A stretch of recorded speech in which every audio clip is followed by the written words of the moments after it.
suas próprias decisões. Então, pautado nisso, se você observar, eu tenho procurado fazer as coisas de uma forma mais metódica, para impulsionar as pessoas a fazerem da maneira certa.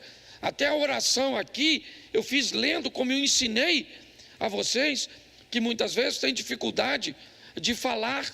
Então escreva durante o dia, e você vai ver que se você escrever sua oração durante o dia, certo? Mesmo que ela seja fragmentada na escrita, assim que você levantou, escreve, teve algum problema, escreve, teve algum pedido de oração, escreve. Quando você for orar a Deus à noite, não feche os olhos não, abre os olhos e fale: Senhor, eu vou orar ao Senhor em nome de Jesus, e está aqui todo o conteúdo que eu quero entregar em tuas mãos. E aí você leia tudo. Então, pautado nisso, eu tenho visto, principalmente de um tempo para cá, a estratégia que o mal está usando para demonizar algumas palavras, fazer com que algumas palavras se tornem desconfortáveis em serem conversadas, debatidas, aceitas. E dentre essas palavras, eu separei 8. É lógico que esse culto é muito curto para que eu possa falar sobre todas elas, mas eu queria refletir sobre algumas delas, né? Eu separei a palavra dinheiro, eu separei a palavra sexo, eu separei a palavra política.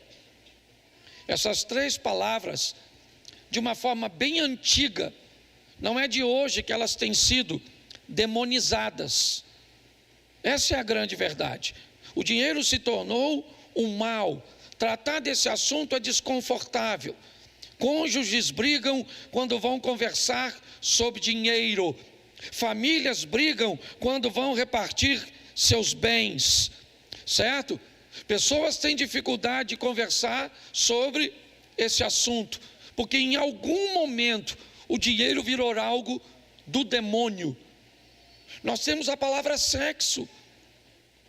Em algum momento, algo que a Bíblia diz que foi Deus que criou, certo? E que tudo que Deus cria é bom, foi demonizado. E aí a perversão acaba entrando num ambiente cujo não tem diálogo, não se tem liberdade para agir ou para conversar. Então a pornografia, a pedofilia, a promiscuidade, certo? Tem entrado nesse ambiente. Por quê? Porque essa é uma palavra que é do demônio, a palavra sexo. Nós temos a palavra política, certo? Que é uma palavra altamente demonizada, a ponto de pessoas dizerem de pé juntos, sem nenhum argumento bíblico, sem nenhuma tese pautada na Bíblia, de que um cristão, certo? Alguém que se diz religioso tem que se abster da posição de cidadão, porque se ele manifesta sua cidadania, ele, certo, é alguém perverso, ele é alguém corrompido, porque a política, ela foi demonizada. Deixa eu trazer para uma linha mais atual, para nós e talvez para muitos de vocês que vieram de igrejas onde os pequenos grupos foram estabelecidos. Em algum momento demonizaram a palavra célula. A célula chegou num ambiente cristão, trazendo consigo um projeto de evangelismo fantástico, um processo de cuidado ao próximo, né, de uma forma mais fragmentada, removendo, né, apenas um para cuidar de todos, de uma forma sensacional. Porém, o que aconteceu com ela? Ela foi demonizada e hoje trocaram por pequeno grupo, grupo de apoio, Porque ninguém tolera mais. Se você escutar a palavra célula, certo? Dá até um ruído esquisito. Você vê o garfo do chifrudo. Uma palavra demonizada. A palavra família é uma palavra que está sendo demonizada, certo? Falar de família, principalmente no modelo tradicional judaico-cristão, é quase uma coisa de demônio. A palavra obediência é uma palavra altamente demonizada. Nós olhamos a palavra autoridade, é uma palavra extremamente demonizada nos dias de hoje. Eu tenho uma mensagem para cada uma dessas palavras, mas hoje eu quero me deter na última palavra que eu separei, ou nas duas últimas, e vou abordar à medida que for possível. A palavra religião e igreja. Está assim de gente falando mal da religião, certo? E não é da religião cristã, não, é de todo tipo de religião. Inicialmente havia um combate ao cristianismo. Essa foi uma estratégia, me parece maligna, durante muito tempo. Hoje ele ampliou. Para que acabar apenas com uma religião, se podemos descredenciar todas elas? Passamos até por despercebido, certo?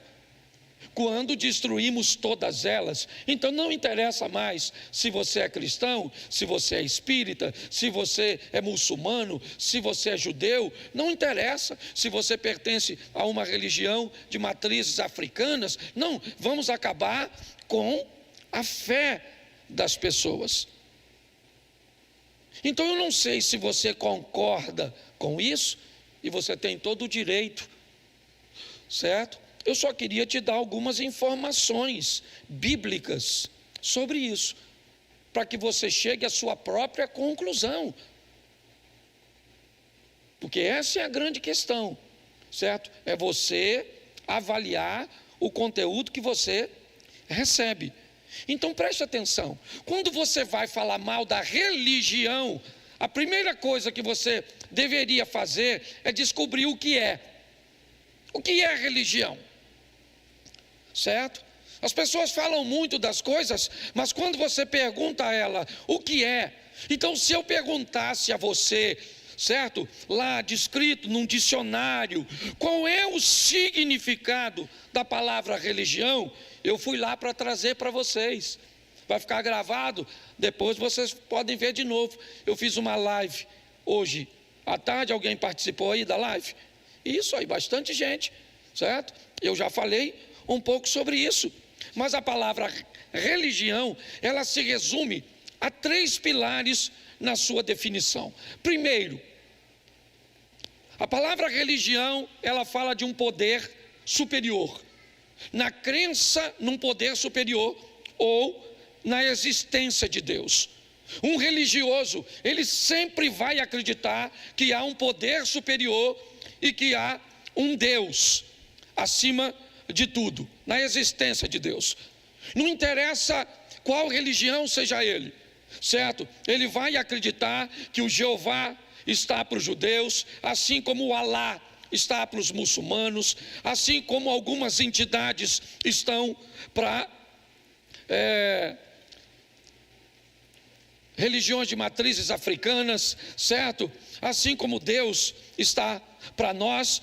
Mas a religião, inevitavelmente, ela faz com que o indivíduo acredite nessa força superior e na existência de Deus. Segunda coisa que um religioso vai precisar ter é a crença de que há um destino para o ser humano. Ok? O ser humano está neste corpo de passagem e ele vai ser destinado. E na maioria das religiões, seja com a possibilidade de um retorno, de uma revisão, certo? O final é salvação ou perdição. A maioria acredita nisso. E a religião também fala da obediência. A obediência aos valores dessa força superior ou desse Deus. Então eu não vejo problema nenhum em acreditar em Deus. Eu não vejo problema nenhum em acreditar que o ser humano terá um destino, e eu não vejo problema nenhum no que diz respeito aos valores de obediência, como ética, moral, decência e bons costumes. Na Bíblia que eu uso, vamos ver até a tradução aqui, porque ela é diferente da minha, certo? Eu uso um Almeida, corrigida fiel, mas coloca para mim, Tiago 1:26. Isso. Se alguém supõe-se ser religioso, deixando de refrear sua língua, antes enganando o próprio coração, a sua religião é vã. Verso 27. A religião pura e sem mácula para com o nosso Deus Pai é esta: visitar os órfãos e as viúvas nas suas tribulações, e a si mesmo guardar-se incontaminado do mundo. Feche os seus olhos por um momento.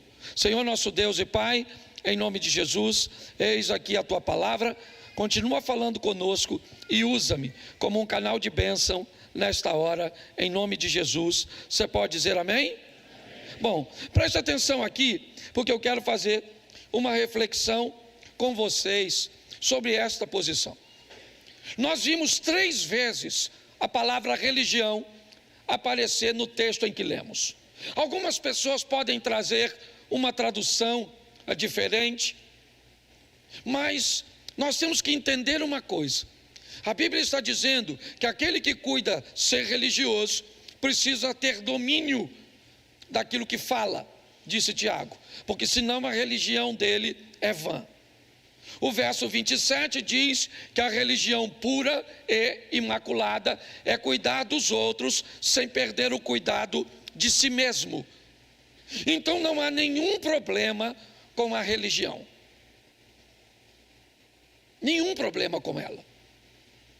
As pessoas começam a trazer informações, eu não sei pautadas em quê, tá certo? Para falar tanto contra a religião do que contra a própria igreja. E o sistema hoje tem a seguinte definição: para eu ser cristão, eu não preciso ir à igreja, eu não preciso fazer parte de uma igreja. Em tese, ninguém está preocupado se você faz parte da igreja ou não. A verdade é essa. O que as pessoas querem saber é se ao fazer parte dessa igreja, você fará 2 coisas que incomodam demais aquele que luta contra a igreja. Segundo, primeiro, você vai se tornar obediente a Deus. Esse é um problema sério para o mal. Todas as vezes que alguém obedece e torna viável aquilo que algumas pessoas acham que não é, ele faz um mal terrível a um grupo que normalmente vende a ideia de que não é possível. Segunda coisa que incomoda muito as pessoas: o financiamento que você exerce para esse sistema continuar de portas abertas, mudando a vida de pessoas. Essa é a grande verdade. As pessoas que dizem que você não deve ser religioso e dizem que você não deve frequentar uma igreja, ela não está preocupada com sua alma, não. Ela simplesmente, certo, está preocupada com a possibilidade de você se tornar alguém obediente e que, pior, e de você colocar seu dinheiro, como acabamos de fazer, com dízimos e ofertas. Para quê? Para que essa instituição continue funcionando, propagando. Essa é a grande verdade. Qual é a grande questão? E eu acho que você já deve ter notado isso, mas é importante vermos. Por que é que viemos à igreja de fato? Será que ao recebermos Cristo como Senhor e Salvador de nossa vida, será que depois de termos um entendimento na fé em Cristo, precisaríamos continuar vindo à igreja? Será que eu saio da minha casa para vir para cá para ser salvo? Será que eu estou fazendo isso aqui porque cumprindo isso que eu estou fazendo, eu sou salvo?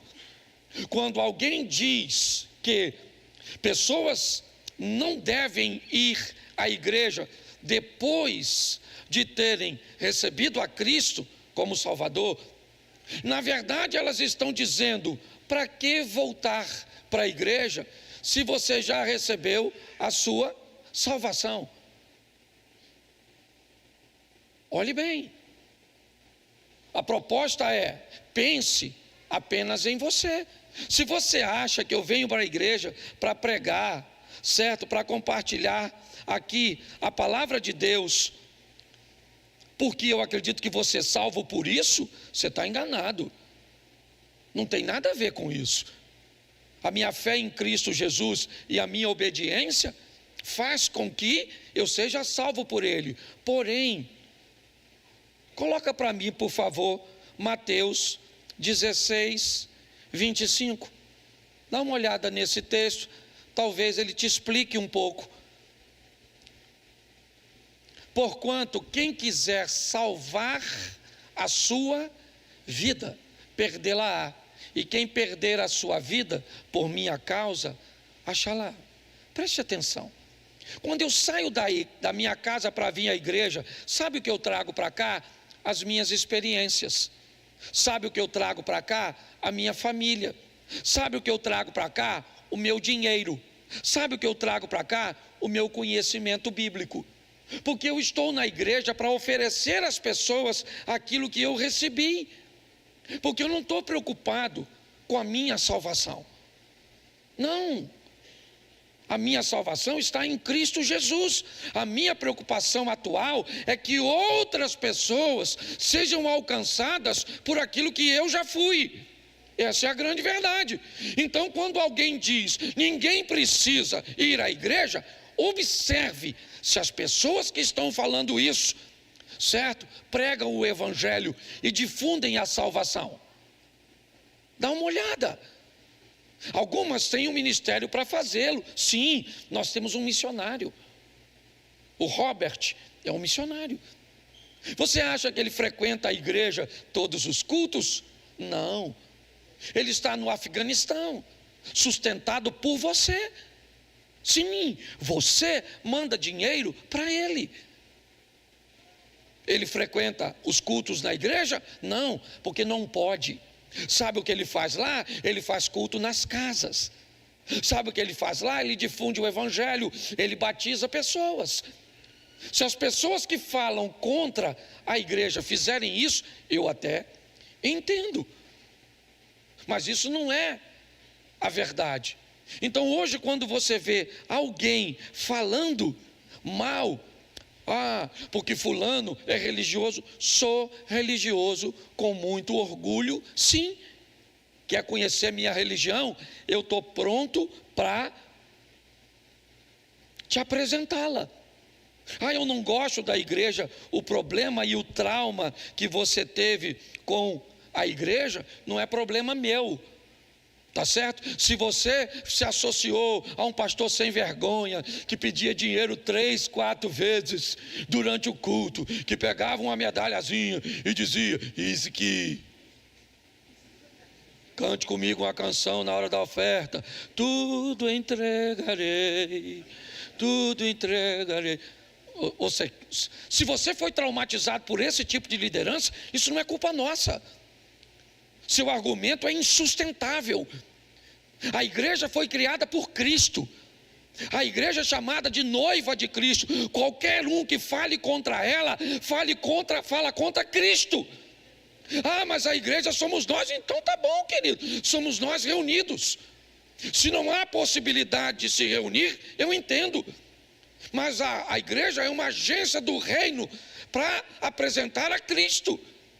Então eu fico olhando as pessoas, e pior, alguns até crentes falando sobre isso, mas a maioria deles, diga-se de passagem, tudo traumatizado, porque o pastor fez isso, porque a irmã de oração fez isso, porque recebeu uma profetada ao invés de uma profecia, porque o outro fez aquilo, tudo revoltadinho.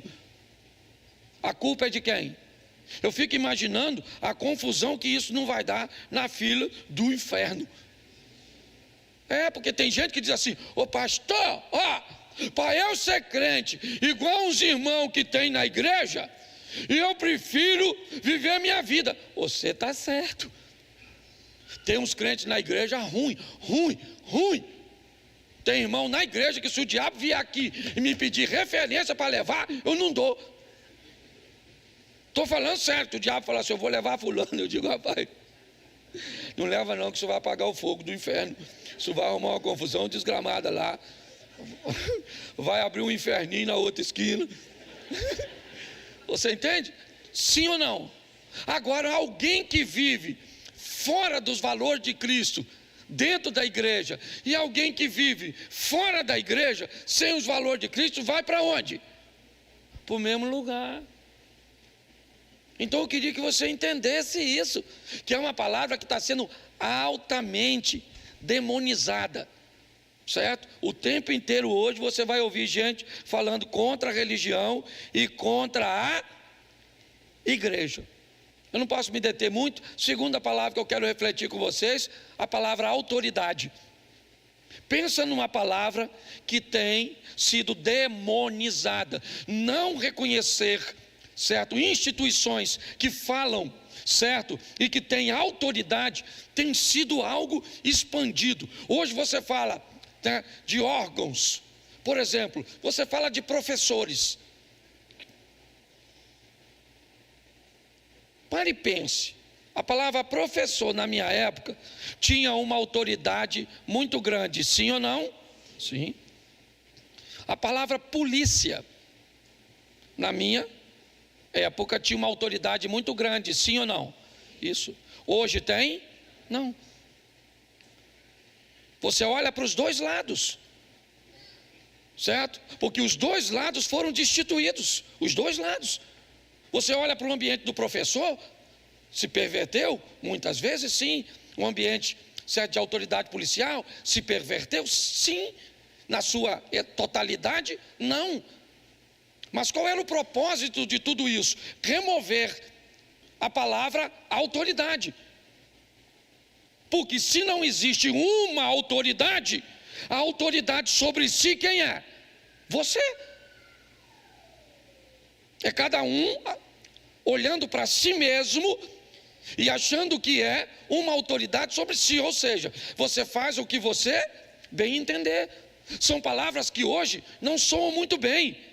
E eu não estou falando porque eu sou. Se você caminha comigo, você sabe que eu não me preocupo muito com essa história. O pastor está dizendo isso porque ele é pastor e ele quer ter autoridade sobre mim. Eu não quero ter autoridade sobre você. Eu quero te dar informações para que você entenda o que é importante.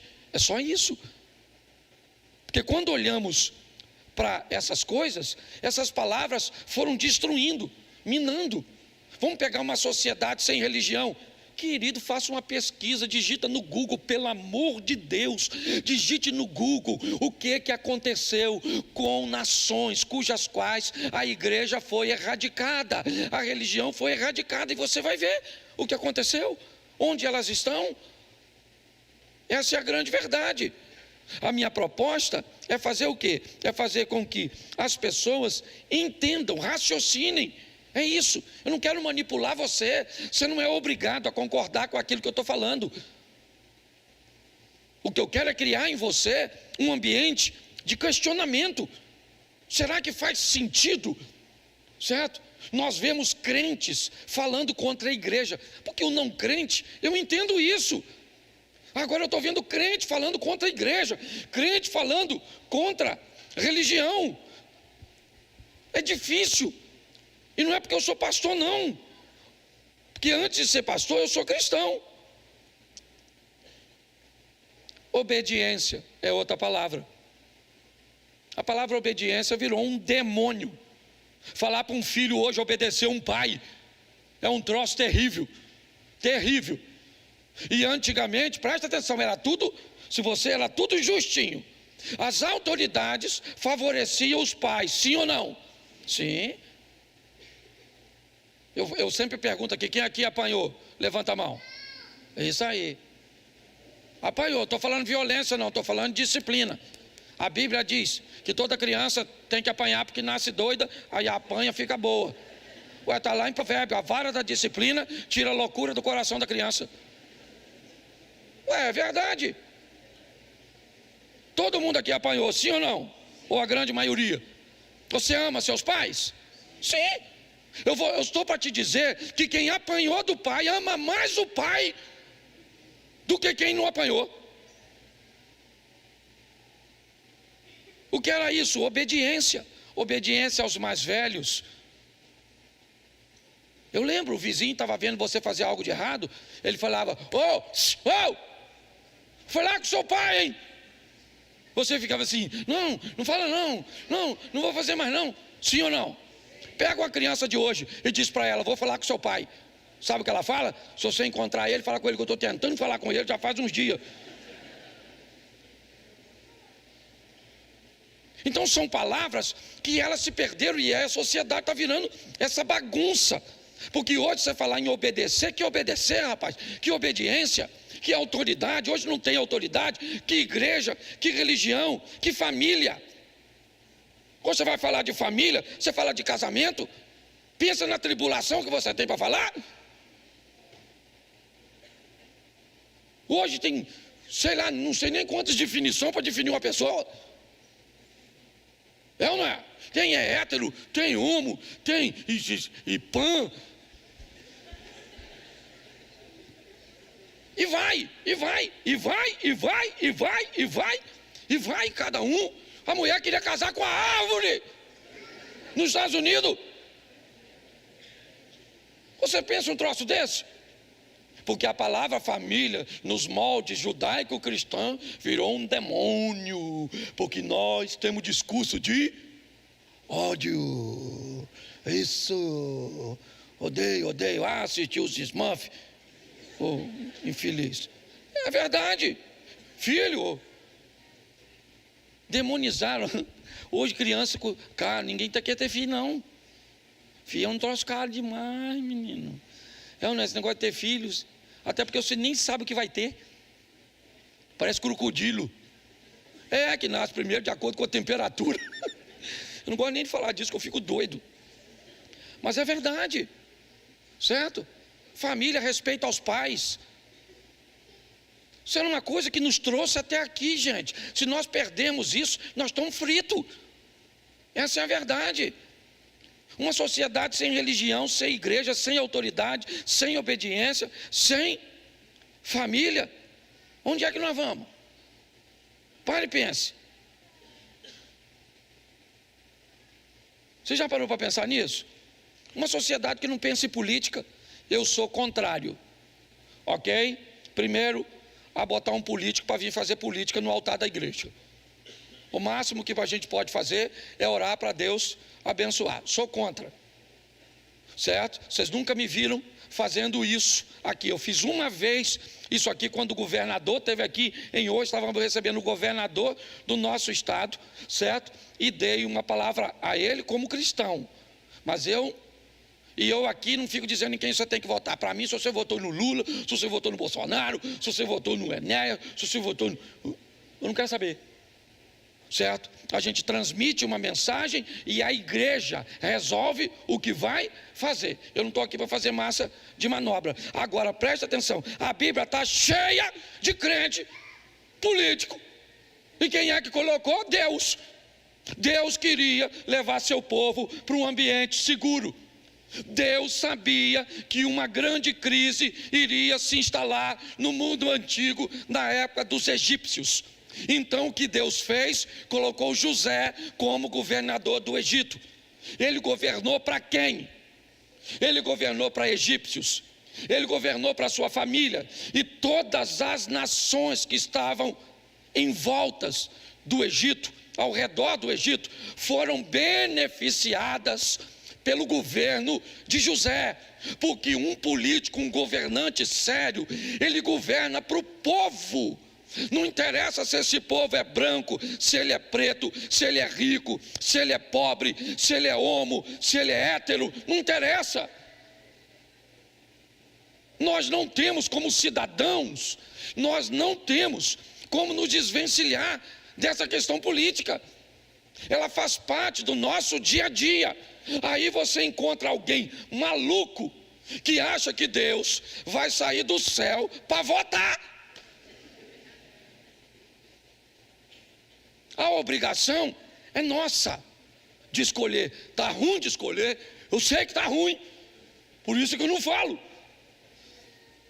Mas não vem falar comigo que um cristão não pode ter uma posição política, porque aí, querido, você, por favor, a sua mentalidade, aliás, se você pensa desse jeito, eu sugeriria você que vá para uma igreja onde o líder religioso pensa assim, porque isso para mim é tão insano. Esse dia alguém falou: o senhor não pode falar porque o senhor é pastor. Eu falei: querido, eu não sou pastor, tira isso da sua cabeça. Eu estou pastor quando estou exercendo a minha função pastoral. Para minha mulher, eu não sou pastor, eu sou marido. Pergunta a ela se ela fala lá em casa: pastor Cláudio, quer almoçar? Você acha que os meus filhos, o Felipe, que é meu filho, fala para o pastor Cláudio? Você acha que meu neto me chama de pastor? Porque para meu neto eu não sou pastor, eu sou avô. Para minha mulher eu não sou pastor, eu sou marido. Para o meu filho eu não sou pastor, eu sou pai. Para minha mãe eu não sou pastor, eu sou filho. Certo? Para os meus amigos eu sou o Cláudio. Entendeu? E para a política eu sou um cidadão. E você também, goste ou não. Você pode até abrir mão do seu direito, certo? Mas você é um cidadão. Então, por favor, para com essa palhaçada de que religião e política não se misturam. Não mistura, mas você é cristão. É obrigação sua orar pelos políticos tudo. Você já me viu fazendo brincadeira, mas quando eu dobro o meu joelho, eu não votei no Lula. É lógico que eu não votei, certo? Mas eu oro por ele, para que ele tenha um bom governo. Você acha que eu gosto do Alexandre de Moraes? Eu não gosto, pelas coisas que faz, com gente que está conosco aqui, ó. Eu já falei isso aqui. Nós temos um dos nossos que pegou 16 anos de prisão por causa dele, injustamente, sem provas nenhuma.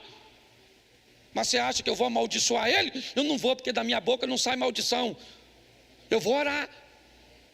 Você está entendendo? É responsabilidade nossa. Mas essa foi uma palavra demoniza. Seja franco aqui agora, você tem livre. Você sabe que aqui você tem. Quem aqui acha que política, que o crente deve ser totalmente alheio à política, não deve falar de política, não deve fazer nada? Por gentileza, levante a mão. Pode levantar. Deixei você sem graça. Então tá bom.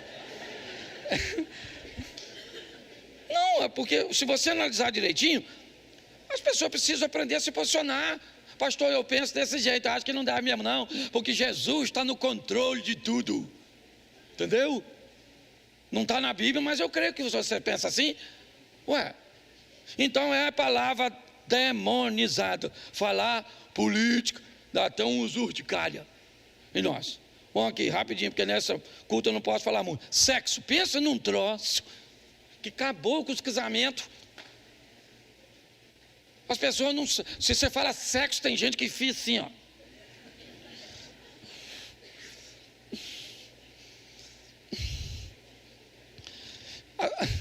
Você falou sexo na igreja, a mãe já fecha logo os ouvidos dos filhos.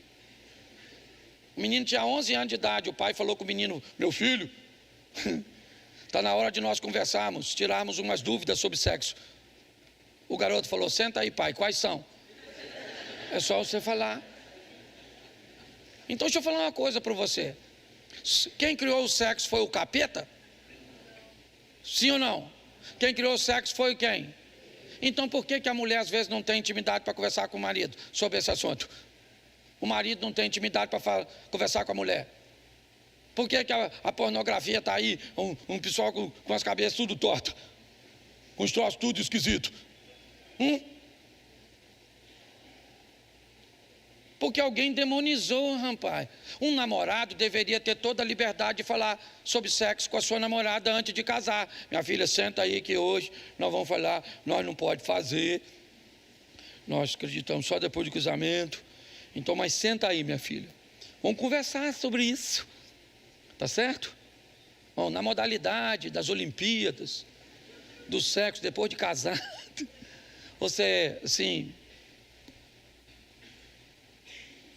fala, não fala, tem mulher gente, quando eu citar exemplo, eu não falo o nome, então, por favor, não se aborra, eu fui lá no gabinete do pastor, e ele me usou como exemplo, não usei, eu não faço isso, entendeu? Mas eu preciso usar os exemplos, mas eu não falo o nome, eu falo o crime, mas não falo o criminoso, entendeu? Eu não falo, eu nunca falei, as pessoas ficam constrangidas, certo? Mas qual é o problema? Alguém acabou criando em torno da palavra sexo uma visão tão ruim, tão perversa, tão suja, tão má, que o pai tem vergonha de falar com o filho, a mãe tem vergonha de falar com a filha, sabe? Fique tranquilo, a internet não tem, fica tranquilo, certo? Que a família dos netos não tem, certo? Eles vão falar e ensinar do jeito que eles quiserem, e quando você for descobrir, deformaram seu filho, deformaram sua filha, certo? Eu fico olhando as senhoras mais antigas, sim, eu lembro daquelas senhoras, sabe, sábias, de uma postura correta, mulheres decentes, ordeiras, santas, piedosas, que se tivessem transferidos para a geração mais nova o conhecimento e a moralidade, certo? Que elas tinham, nós não teríamos tanta imoralidade como temos hoje, mas elas, também contaminadas por essa demonização da palavra sexo, tinham vergonha de falar com suas filhas, vergonha de falar com suas netas, certo? Enquanto os homens, a grande maioria deles machistas, fazia o contrário, conduzia seus filhos, seus netos para um ambiente de perversão, fazendo os meninos se tornarem homens em ambientes promíscuos. Tudo isso por quê? Por causa da demonização da palavra sexo, onde o prazer, onde a moralidade, a santidade, sabe, para mim, quando um cristão está fazendo sexo, ele continua sendo cristão. Para mim, quando um cristão faz sexo, os anjos do Senhor acampam-se ao redor daqueles que o temem, mesmo quando eles estão fazendo sexo, porque não estão pecando. Quando há imoralidade, os demônios de Satanás acampam-se ao redor. É assim que funciona. Mas alguém demonizou isso, e até hoje, século 21, mulheres têm vergonha de falarem para os seus maridos de onde gostariam que eles colocassem a mão ou fizessem um carinho, porque não se sentem íntimas de seu homem, de seu marido, que vivem com ele 10, 20, 30 anos, que poderiam ter com suas esposas de uma forma lícita, santa e prazerosa, certo? Resultados extraordinários, certo? De um relacionamento sexual sadio, mas alguém demonizou a palavra sexo. Então, se a gente fala sexo, parece pornografia. Se a gente fala sexo, certo? Parece algo totalmente errado. Então, ninguém toca nesse assunto, e por isso nós chegamos onde estamos. A palavra dinheiro é uma palavra altamente demonizada. Em algum momento, nessa trajetória cristã, desenvolveu-se a ideia, principalmente no cristianismo, certo? De um cristão que, na necessidade, havia nele a necessidade de ser pobre. Sim, é assim. A nossa cultura, irmãos, ela foi formada por novelas. A maioria de nós, até alguns anos atrás, nós só tínhamos à nossa disposição 4 emissoras de TV aberta. E diga-se de passagem, a Globo dava um banho nas outras 3, trazendo consigo a dramaturgia através das novelas. E eu pergunto a você, todas as vezes que a novela colocava um rico, ele era sempre opressor, e o pobre sempre uma vítima. Você acha que isso terminaria de graça? Não. A sociedade recebeu a informação de que o dinheiro trazia consigo o orgulho, a prepotência, o abuso. Na verdade, o que estava sendo vendido para a sociedade é abra mão do dinheiro, porque ser rico, o dinheiro torna você uma pessoa má. Essa é a grande verdade. E hoje tudo isso estoura onde? Estoura nos nossos relacionamentos, estoura na igreja, que acaba tendo que lidar com todo esse tipo de coisas. A quantidade de gente aqui que ainda tem problema com prosperidade, que para a gente ministrar uma palavra de oferta tem que ter todo o cuidadinho, porque as pessoas ficam tão ofendidas, certo? Por quê? Porque você já viu em algum lugar as pessoas carregando saco de dinheiro nas costas. Eu entendo isso, porque você viu em algum lugar um pastor, ruim, mal intencionado, realmente tirando proveito das pessoas, vendendo isso, vendendo aquilo, fazendo isso, fazendo aquilo. Eu sei, mas gente ruim tem em todos os lugares. Nós temos que entender isso. Nós vamos ter problema com sexo por falta de habilidade. Nós vamos ter problema com política. A Bíblia me diz uma coisa, eu não sei se isso dá para acontecer na sua vida, ou se você seria capaz de tomar posse desse texto. 1000 cairão ao teu, 10.000 à tua, mas você, isso. O assunto é dinheiro, tem gente caindo para lá e para cá, mas eu não vou cair. O assunto é sexo, tem gente caindo para lá e para cá, mas eu não vou cair. O assunto é política, tem gente caindo para lá e para cá, eu não vou cair. Nós precisamos preparar uma igreja forte, apta, porque se cria um ambiente.